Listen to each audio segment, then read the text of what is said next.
los amantes y curiosos de la historia. Bienvenidos a mi canal. Hoy os traigo la vida de Carlos FitzCharles. Él fue uno de los hijos que tuvo el rey Carlos II de Inglaterra con una de sus numerosas amantes, convirtiéndose en uno de los hijos favoritos de dicho monarca inglés. Pero también sería un hombre que se ganó unos cuantos opositores dentro de la corte inglesa.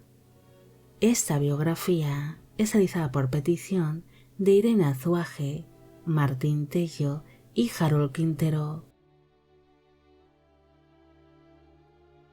Carlos FitzCharles nació en el año 1657, pero se desconoce el lugar exacto de su nacimiento. Algunas versiones sugieren que pudo haber nacido en Londres. En cambio, otros aseguran que nació en Flandes, en los Países Bajos españoles, actualmente en Bélgica. Fue hijo del rey Carlos II de Inglaterra y de una de las amantes de este, una mujer llamada Catalina Peck. Carlos fue concebido cuando su padre se encontraba exiliado en los Países Bajos españoles con motivo de la guerra civil que se vivió en Inglaterra y de la caída de la monarquía inglesa, conociendo por aquel entonces a la mujer que sería su nueva amante, Catalina Peck, una joven que descendía de la baja nobleza inglesa y que se encontraba también exiliada en tierras flamencas junto a su familia. El príncipe Carlos quedó fascinado con aquella joven, quien era descrita como una mujer de exquisita belleza y de notable encanto, así que la tomó rápidamente como amante. Catalina Peck quedaría rápidamente embarazada, alumbrando primero a Carlos y un año después a una niña llamada Catalina, que sería otra hija del rey. En el año 1660, su padre se convirtió en rey de Inglaterra bajo el nombre de Carlos II, reinstaurándose así la monarquía inglesa y escocesa. Mientras tanto, su madre se casó con un caballero inglés llamado Eduardo Green, con quien tuvo una hija más llamada Justina. La familia se estableció en Flandes, donde Carlos recibió una buena educación, además de crecer bajo las costumbres españolas. Incluso algunas versiones dicen que fue educado en España por algunos años. Cuando Carlos era tan solo un adolescente, su madre se lo llevó consigo hasta Inglaterra y lo presentó ante su padre rey, el cual era consciente de su existencia, pero no había tenido apenas trato con él desde su nacimiento o desde sus primeros años de vida. Se dice que el monarca quedó encantado con su vástago, el cual sería descrito como un joven agradable, de buen porte y afable. Incluso se dice que se convirtió en uno de sus hijos favoritos, algo que afectaría en cierta manera a la posición de su medio hermano Jacobo Scott, que era otro hijo natural del rey Carlos II y gozó de una buena posición en Inglaterra. Por ello vería a su medio hermano menor como una amenaza para sus intereses. En el año 1675, Carlos recibió los títulos de conde de Plymouth, vizconde de Totnes y barón de Dartmouth, además de que su padre rey le concedió una pensión por ser un hijo natural del monarca. El joven pronto entabló amistad con el Lord Gran Tesorero Thomas Osborne, que era duque de Leeds y conde de Danby, siendo este conocido por estar implicado en distintos escándalos, intrigas palaciegas y asuntos de corrupción. Ante la amistad que entabló con el Lord Gran Tesorero, este propuso a Carlos para que ejerciese una serie de misiones diplomáticas, siendo enviado por ello a las Provincias Unidas de los Países Bajos, con la intención de establecer relaciones amistosas entre ambos países, tras haberse librado la Tercera Guerra Anglo-Holandesa. Gracias a la buena relación que entabló con Thomas Osborne, el Lord Gran Tesorero le entregó en matrimonio a una de sus hijas, Bridget Osborne, casándose la pareja el 19 de septiembre de 1678 en la iglesia de Santa María de Wimbledon, en el condado de Surrey, en Inglaterra. Para entonces él tenía 21 años de edad en el momento de la unión y ella 14. La pareja apenas llegaría a convivir y no tuvieron hijos en común.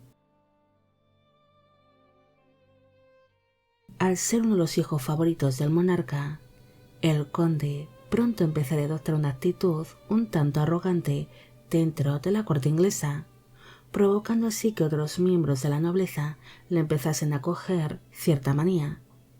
Incluso sería llamado de manera despectiva como Don Carlos, al haber tenido una infancia ligada con España. Pese a no contar con el aprecio de distintos miembros de la corte inglesa, el conde llegó a entablar algunas amistades, como por ejemplo con el dramaturgo Thomas Otway, consiguiendo para este un puesto de corneta en un regimiento que se encontraba desplegado en los Países Bajos españoles, ayudando de esta manera a su amigo cuando éste sufría de problemas económicos. Carlos inició una carrera militar un tanto tarde para la época, pero aún así entablaría buenas amistades con nobles, que también servirían dentro de la milicia, como es el caso de John Sheffield, que sería primer duque de Buckingham, y de Normanby. Fue tal la amistad que mantuvo con dicho duque, que Carlos no dudó en acompañarle cuando éste fue destinado a Tánger, en Marruecos, aunque el viaje en barco sería un tanto turbulento, ya que según cuenta la leyenda, los enemigos del duque de Buckingham le hicieron embarcar en un barco agujereado y podrido para que éste naufragase, pero por suerte consiguieron llegar hasta Tánger, pese a sufrir algún que otro percance en alta mar.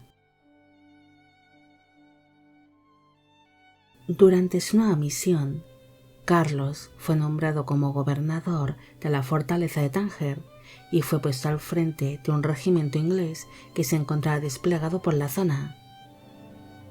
Originalmente, Tánger había permanecido bajo el dominio de Portugal, pero ante el casamiento del rey Carlos II de Inglaterra con la infanta portuguesa Catalina Enriqueta de Braganza, dicha ciudad fue entregada a los ingleses como parte de la dote de la infanta.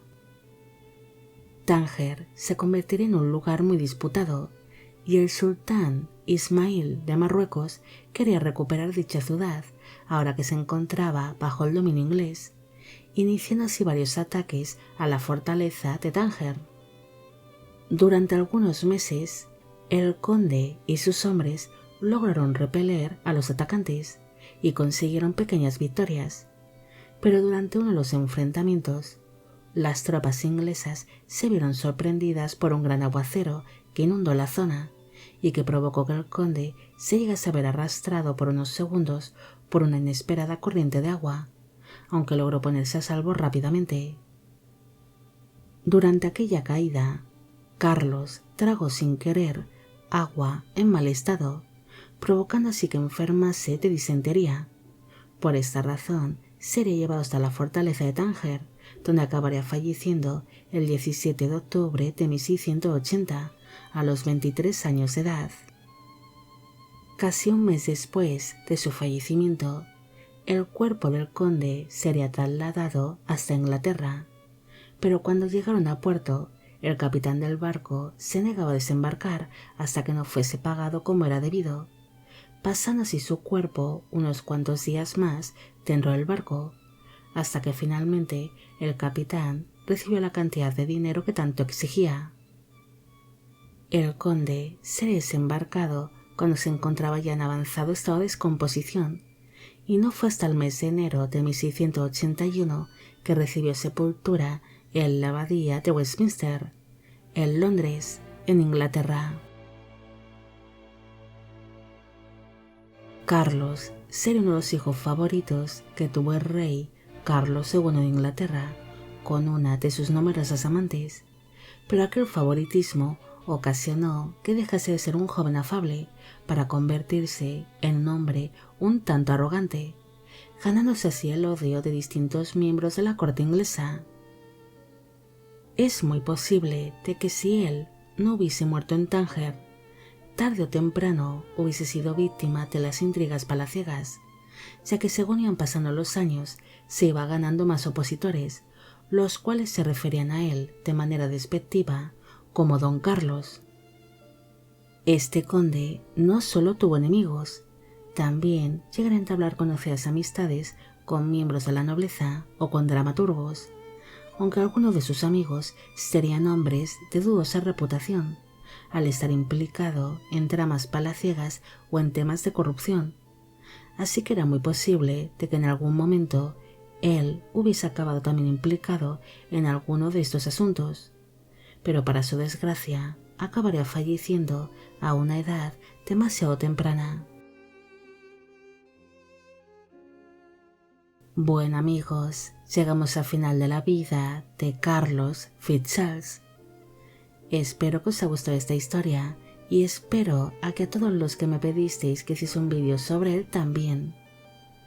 Como siempre, agradeceros todo el apoyo que recibe el canal.